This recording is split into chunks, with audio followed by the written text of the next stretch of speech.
As much as all of us farmers want to see the dirt fly and move the dirt around, it's interesting now to be cringing if you're on a tractor and you're realizing that maybe I do have to implement this practice, but it's wreaking havoc with the system.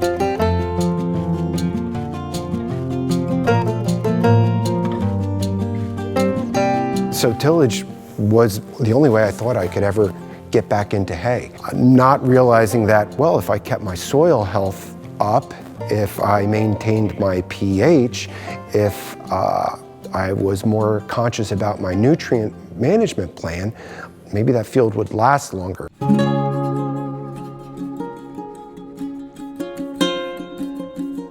I was still doing the cover crop, but I stopped taking off any of the biomass of any sort. I just left it. The cattle, 50, 60 head of cattle, are putting out a couple of tons of manure every day they're out there. That, to me, was the intrinsic value to what we were doing.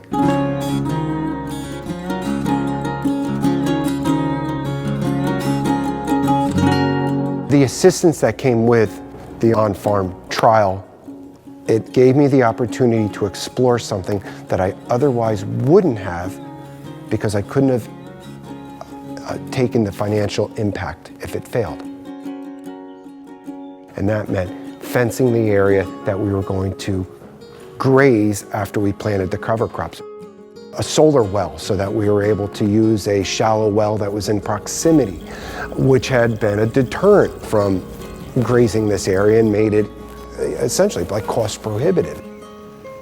We then put the cattle on that field early in the spring and allowed them to graze it, take the forage off, but then we also knew that we were leaving the biomass, whatever was left. Last year we had one of the worst droughts of my adult life that I can remember, certainly farming. And I will give all the credit to still having a crop to harvest because the soil moisture was higher, temperatures were lower, just exciting. I took a field that was going to be one of the more challenging fields on the farm to enter into this program, and it actually exceeded all my expectations.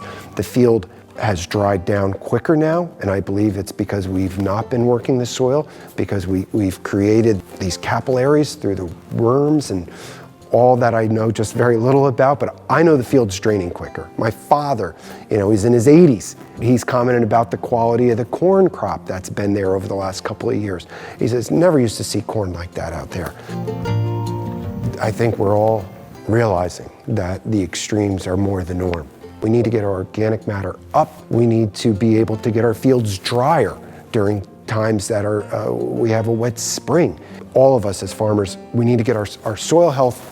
Building it, raising it, maintaining it is what's going to help us through these more extreme climate challenges that we're faced with.